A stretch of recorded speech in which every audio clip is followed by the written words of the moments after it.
As a matter of fact, I would say, kung may mga blanco yan lumusot, that is not a valid legislation. Kung nasa batas na yan, lumabas na yan ng blanco-blanco, either it could be filled up before or after sa Congress, pagka ganon, what must be submitted is the true and correct figure coming out as prepared by the budget submitted to Congress for appropriation. He's lying. He's lying because he knows perfectly well that that doesn't ever happen. Sa kasaysayan ng buong Pilipinas, hindi pinapayagan na magkaroon ng item ang GAA nang hindi nakalagay kung ano yung project at saka ano yung gastos, ano yung pondo. So, it's a lie.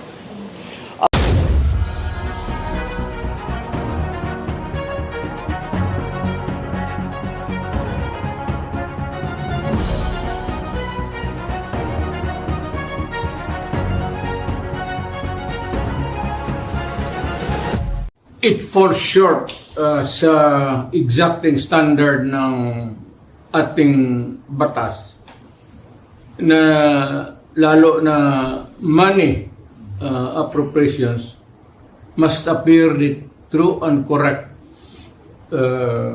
value kung anong gusto mong what would be the application for the money for public money. Pagka ganon, there's something terribly wrong. And as a matter of fact, I would say, kung may mga blanco yan lumusot, that is not a valid legislation. Kung nasa batas na yan, lumabas na yan ng blanco-blanco, either it could be filled up before or after sa Congress, pagka ganon, what must be submitted is the true and correct figure coming out as prepared by the budget submitted to Congress for appropriation. Pagkaputol-putol yan o may kulang, that is not a valid budget for implementation as law. It's not only inaccurate, but I think the budget is in totality invalid. Hindi na pwede mag-blanco-blanco dyan sa pera ng tao. Ano ka man. It's people's money. Maglagay ka ng mga mga provisions, but without the true and correct items or money that would be appropriated by Congress, by the people owning the money. So everything must be explained clear, patent, without doubt na itong pera na ito para ito sa ganito. Itong para na ito para sa eskwelahan, ito para sa agriculture.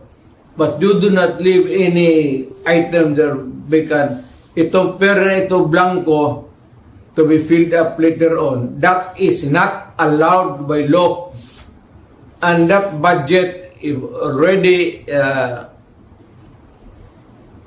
I would like to remind Congress, mali ho yan.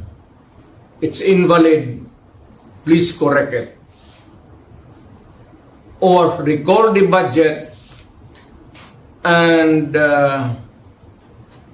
demanded explanation kung bakit dumating sa inyo yan na ganon kablangko. We are not, para ka binigyan ka ng blanco cheque dyan, o sige, bahala na kung ano ilagay ninyo.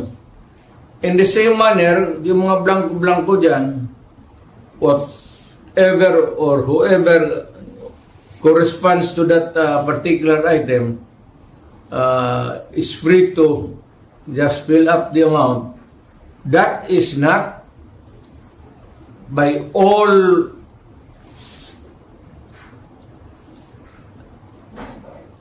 commandments of the law, that cannot be valid, invalid, unenforceable, and kung na-implement na, it must be corrected and the money returned if already spent or corrected. And kung sino man ang ano niyan, they have to give us the explanation. Otherwise, sabihin ko sa mga Pilipino, huwag na kayo magbayad ng buwis ninyo.